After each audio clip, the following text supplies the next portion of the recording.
Agriculture sector में ऐसा क्या होता है जो इतने सालों से इंडिया बैक टू बैक मना करे जा रहा है। यूएस में एक कंपनी थी मोसेंटो, तो इस मोसेंटो कंपनी ने क्या किया कि सोयाबीन के सीड्स को जेनेटिकली मॉडिफाइड किया और ऐसा बना दिया कि यदि इनका राउंड अप केमिकल का स्प्रे मारोगे, जंगली घास जो होंगी वो बिल्कुल ख़त्म हो जाएंगी। और इनका एक्सपेरिमेंट जो था ये काम किया। बाकी क्रॉप्स के भी जेनेटिकली मॉडिफाइड सीड्स बनाए और इंडिया ने इससे बात की। दोनों ने मिलकर genetically modified B2 cotton seeds develop किए। कॉटन का प्रोडक्शन वो 3 गुना बढ़ गया।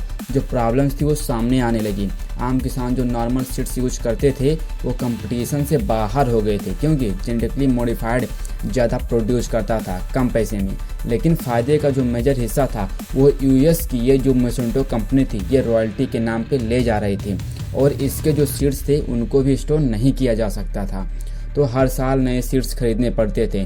तो इकलौती दिक्कत नहीं थी जेनेटिकली मॉडिफाइड सीड्स की, बहुत सारी कंट्रीज में ह्यूमन कंजप्शन के लिए ये बैन है। तो अगर हम जीएम सीड्स ज़्यादा यूज़ करेंगे तो इंडिया को अपने क्रॉप्स को एक्सपोर्ट करने में भी दिक्कत आई।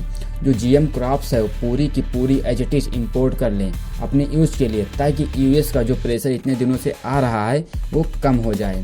तो उसमें भी दिक्कत है। यूएस में तो एडवांस लेवल की फर्टिलाइज़र, केमिकल और मशीनें यूज होती हैं फार्मिंग के लिए, और साथ में यूएस गवर्नमेंट भी बिलियंस ऑफ डॉलर की सब्सिडीज वगैरह देती है।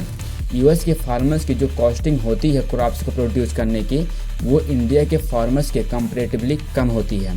तो यूएस से इंपोर्ट करने पे जो लोकल इंडियन फार्मर्स हैं वो कंपटीशन में ही नहीं टिक पाएंगे।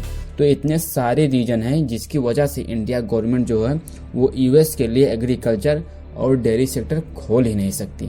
जय हिंद, जय भारत।